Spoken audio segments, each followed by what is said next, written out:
Hi. We've been seeing a lot of each other lately. This is my third time going live this week. But I have so much that I want to share with you to help build momentum in your business. And I feel like if we connect here and I share these really simple thoughts, but really powerful thoughts, that you can start to see what's possible in your business and start making some shifts. So we're kind of stacking content for you. And I know it's a lot, but it's for you and your own good. If you're here with me live, I'd love to hear where you're checking in from. And if you're watching on a replay, go ahead and let me know in the comments. Hit me up, say replay. And as you're watching this video, if there's anything that I'm saying that really resonates with you or is a thought shift for you, I want to hear about that. I'm trying to take incorrect beliefs and flip them on their heads. I'm trying to take commonly held beliefs that are probably keeping you stuck and just flip it on its head to help you move forward, grow the business of your dreams, work less and make more. Because to me, that's what it's all about. That is success, doing it on your terms, making great income, and doing it around your schedule and all of that good stuff. And I realized the last time I went live yesterday, I did not even introduce myself. That is so presumptuous of me to think that you even know who I am. So let me tell you who I am. My name's Jen Burson. I'm the founder of Generation PR, and that is a PR agency that I started in 2005, and we specialize in promoting brands. So our clients are beauty brands, baby brands, baby and kids brands, and we have shifted a little bit to health and wellness. One of my clients is a huge multi-billion dollar publicly traded company in the wellness space. We have a $1 billion brand in the baby and kids space. We have a $1 billion client in the beauty space. And so I'm here to tell you that you can run a profitable agency working from home if that's what you choose to do. You can represent legit companies who don't DGAF where you're sitting as long as you do great work. My clients all know we work from home. They don't care. They love the work we do, and that's all that matters, right? And prior to starting this agency, I was a litigator. I worked in law for 4 years and it sucked. It was not for me. It was not a good match for my personality. And I shifted to this agency model, just creating an agency out of thin air.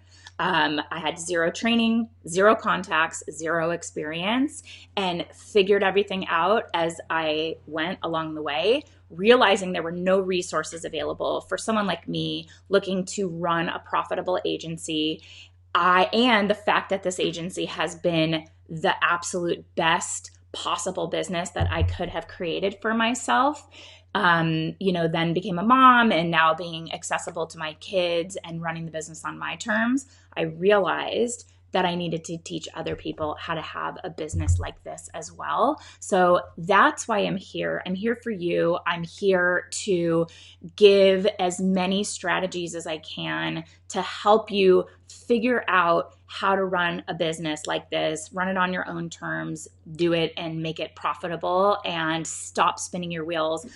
I don't want you to be exhausted, stressed out, overwhelmed entrepreneurs. I want you to be profitable, strategic entrepreneurs, successful agency owners working in your zone of genius.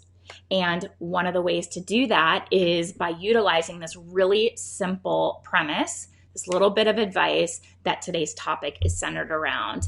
And it's all about flipping this notion on its head. If you feel like the more services that you offer and the more types of clients that you serve, the more money that you're going to make, that is backwards thinking. That is an approach that is going to get you stuck in overwhelm. It's going to make you feel crazy, and it's going to keep you working long hours, not getting in a flow state, and keep you frazzled. And that's no way to run a business. That's not how I want to run a business.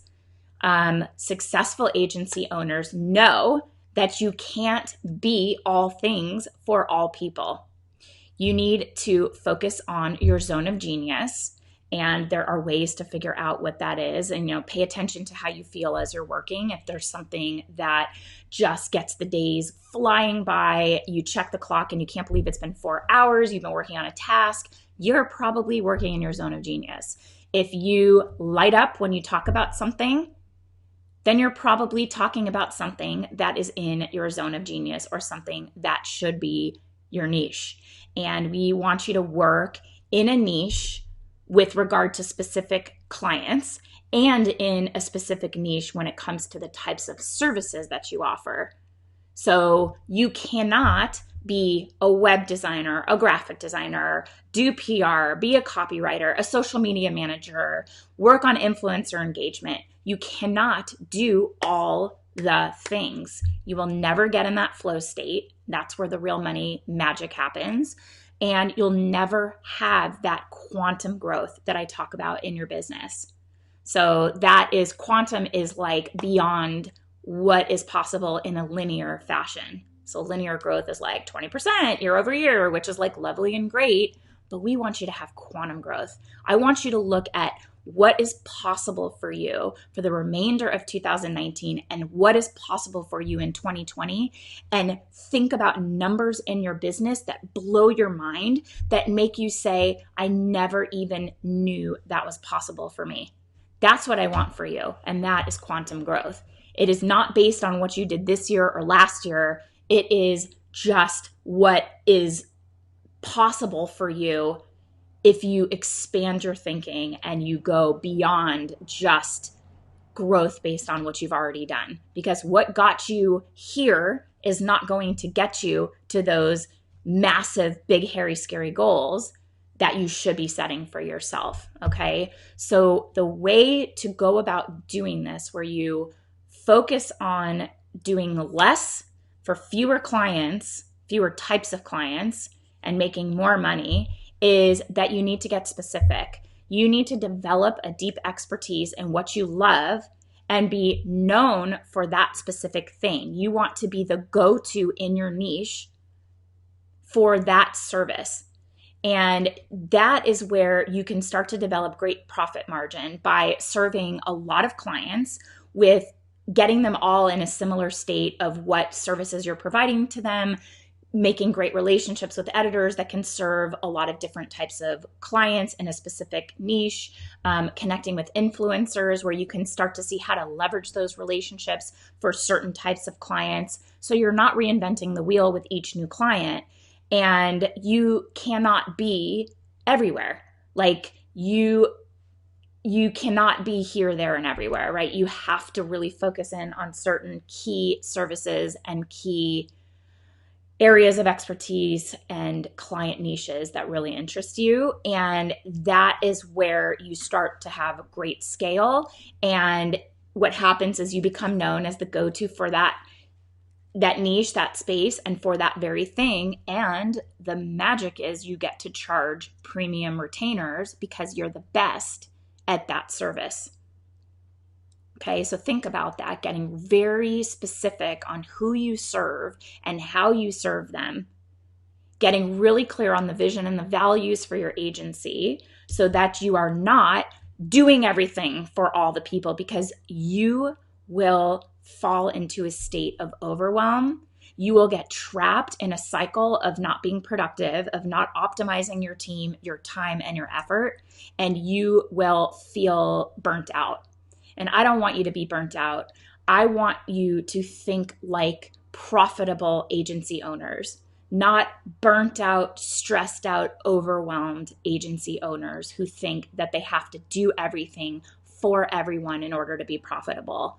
If you're a generalist, nobody's ever going to see you as the sought after expert that they have to have. Like, they want to work with you. They will never see your services as fitting and essential for their business. You'll be serving a lot of really small clients, doing 10 different services for 10 different clients with no scale, and running yourself ragged.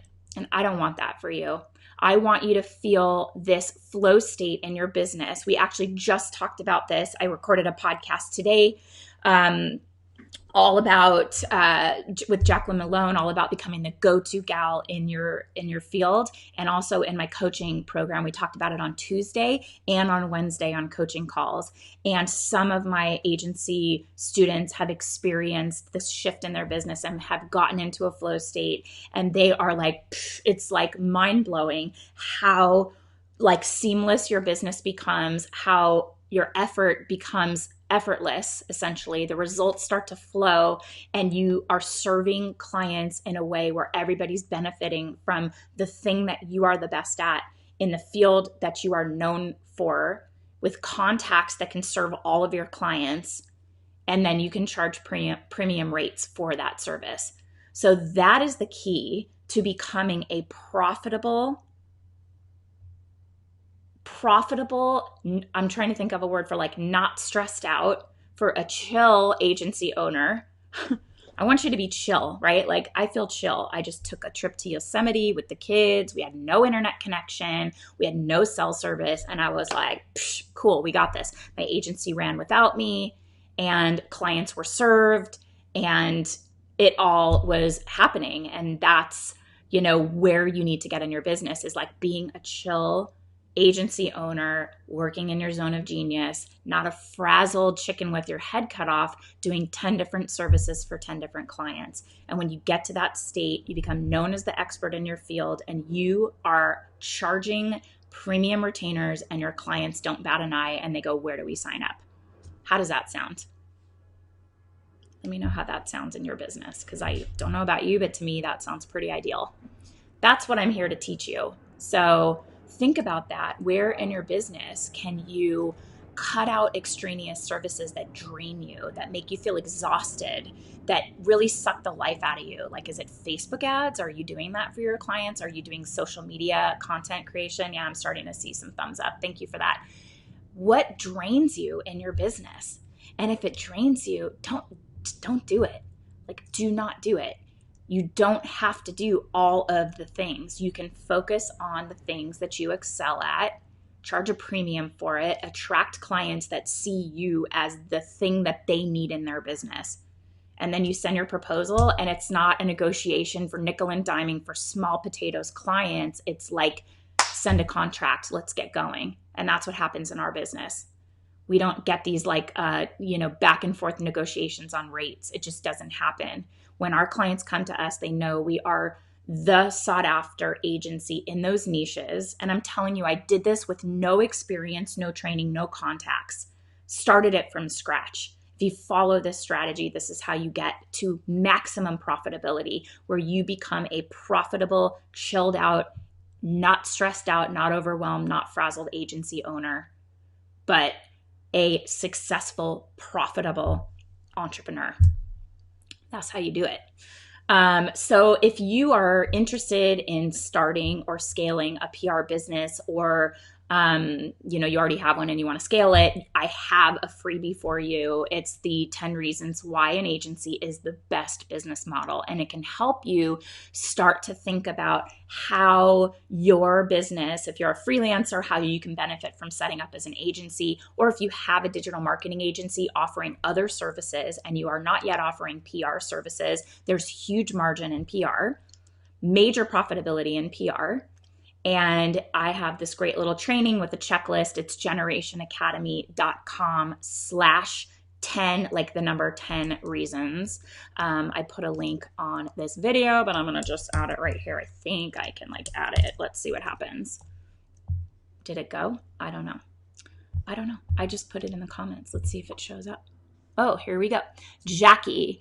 Hi, are you saying not to offer a variety of services as an entire agency with freelancers and white label working for you, or not to do multiple services yourself? That's such a good question, Jackie.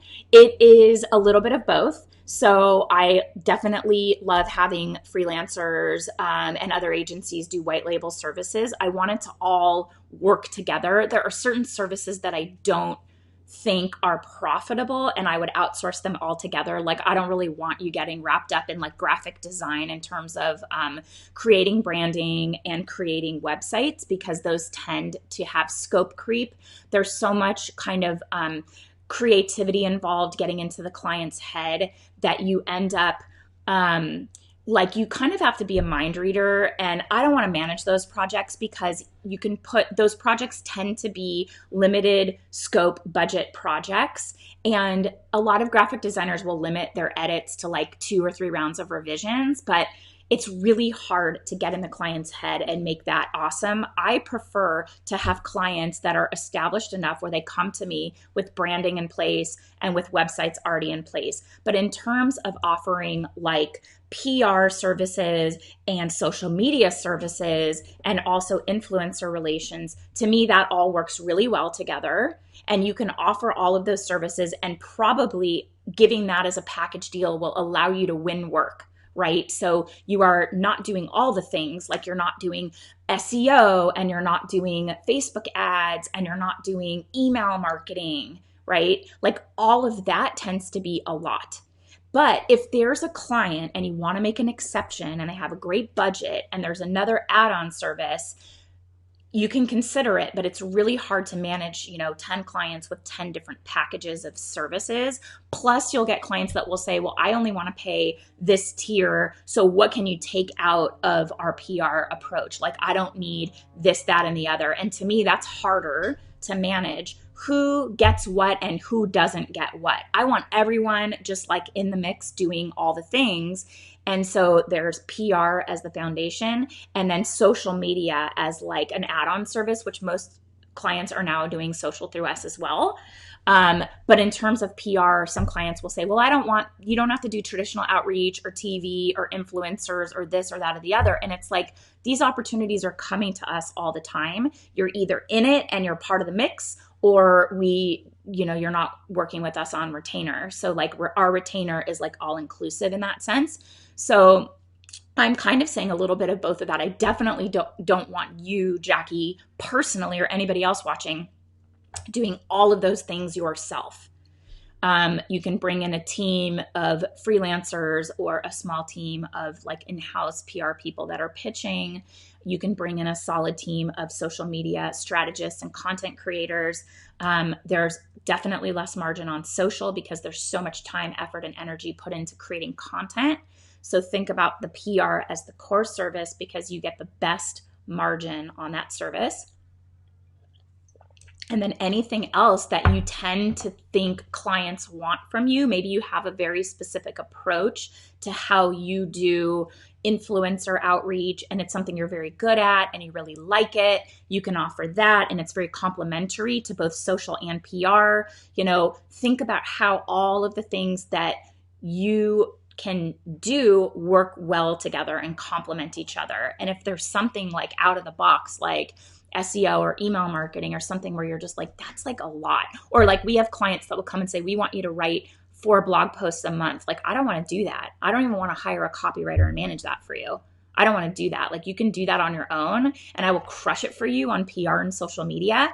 And we can promote those blog articles that your people are writing on social. We can post that on social and get some more traction for you. But I'm not going to be the one writing blog posts because to me, it's like just a lot of effort and not huge margin on a service like that. So I hope that answers your question, Jackie. I think that you are really getting it in terms of, bringing in a team, white labeling services that are not like your zone of genius, having that service available to clients so that you can actually bring them into your agency.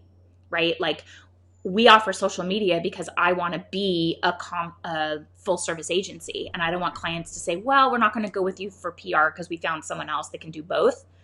I don't love doing social. I hate that it's like an everyday thing, tons of content. It's like the content hamster wheel, but I have a team that does it. And I am personally completely removed from doing that service other than like strategy, big picture thinking, that sort of a thing.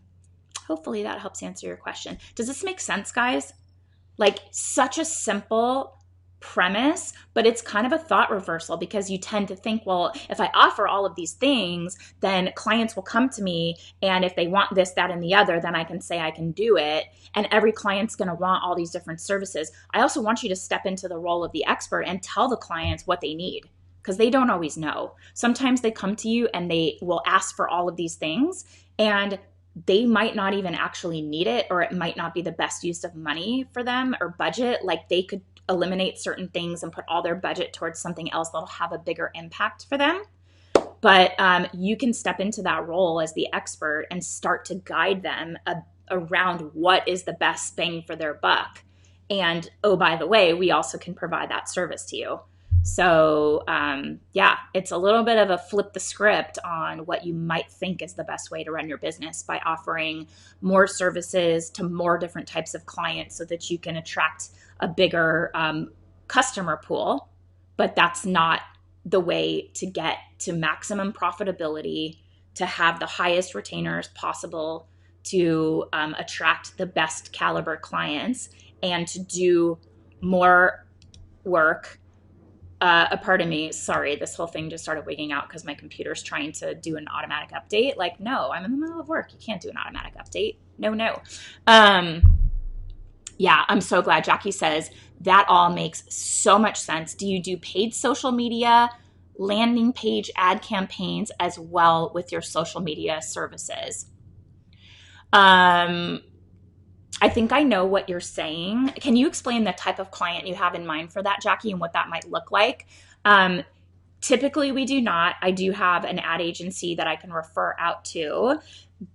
Getting customers through paid social and getting them into almost like the top of the funnel, getting them onto a landing page where they have to take some action of like signing up or entering their email or becoming a customer somehow. That aspect of it, like what they're actually landing on when they get there, that's a really complex marketing approach. And our clients usually have in-house marketing teams or other third-party teams that are coming up with these customer acquisition strategies, which is what kind of paid social is.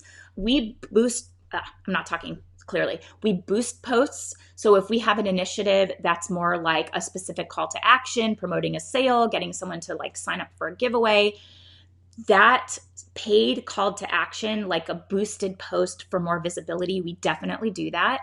But paid social campaigns that are more like customer acquisition, Jackie is saying high-end furniture products, B2B and B2C. It depends what's on the other end of that, Jackie. Like, what is that landing page? What are they trying to accomplish? Because I wouldn't want to get involved in that, because you could do great. This happened to a student of mine in my program, and we ultimately figured out that she was like not going to be in the paid social game, the paid Facebook ads game, because they were doing a great job on the ad side. But once the customer landed on that landing page, the client didn't have a great acquisition strategy for capturing that customer. So the conversions were very low. And that is a whole other thing. If you want to get into sales funnels, that's a whole other service. And you can do it, but it's totally separate than social media. That is a marketing funnel. And if you don't know what that means, I know, Jackie, you do, but if you're listening and you don't know what that means, it means you should not be messing with it, because it is getting a customer into the top of the funnel and getting them to a place where you're marketing to them consistently over email in order to ultimately have them take some action, like buy your furniture or sign up for your program or your services. But the top of the funnel, if it starts with a paid ad, the place you're directing people to, that landing page, has to be optimized for conversions. There's so much that goes into it. Conversion copywriting, even the positioning of the button and what the button says, all of that will have an impact on conversions. And you need to A/B test certain pages. You have to be a conversion copywriter. You have to be paying attention and testing even like, what does the picture look like? And where are the eyes looking of the people in the picture? I mean, this all goes into marketing. So if you are managing social and you start to do paid campaigns on social, that landing page starts to shift to digital marketing and sales funnels, which is, to me, completely outside the scope of social media. So that could be a completely separate service that you offer, Jackie. If you happen to be really good at that, that is definitely a distinct thing in your zone of genius, you can package up and charge a premium for that. And you could do social media, PR, and sales funnels for clients. And that would be comprehensive. But I wouldn't want you personally doing all of those things. I would want you having a team and have a specific process that you become known for. But realize that paid campaigns are going to be dependent, the results are going to be dependent on what that landing page looks like. And if you're not responsible for it, you're going to be measured against the performance of that page, even though you are not actually creating or developing that page. So it's pretty complex when you get into paid social for customer acquisition and all of that. Something like way off topic, like not way off topic, but just a little bit beyond in depth of what I wanted to talk about. But keep that aspect in mind. If it's something you love and you're great at it, that is a very distinct service that you can become known for and definitely charge a premium for. But if that all sounded like a foreign language, what I just spoke, I would definitely steer clear of it. And if clients are looking for you to do paid social for customer acquisition, realize that a sales funnel is a very specific marketing, conversion marketing expertise, and possibly outsource that so that you don't have to get mixed up in those metrics, because you're going to be measured against conversions, and there's a lot that goes into it. So I focus on, so my agency, PR, and PR includes, all of the traditional opportunities plus like all the digital online placements. That's really the biggest bucket of content we're doing these days is digital, like websites and online versions of print magazines, and then influencer marketing, which for us falls under our PR team, because we look at influencer relationships, their platforms, their pages as another editorial opportunity. But it's a great bridge between PR and social, but our PR team does that. And then if a client also wants social media, I have a separate team that does strategy, content creation, including shooting images, graphic design, and execution, which means actually posting on behalf of the client. Then there's the whole customer service aspect, community management, answering customer questions, engaging with customers, having conversations. That's a whole other layer of support on social media.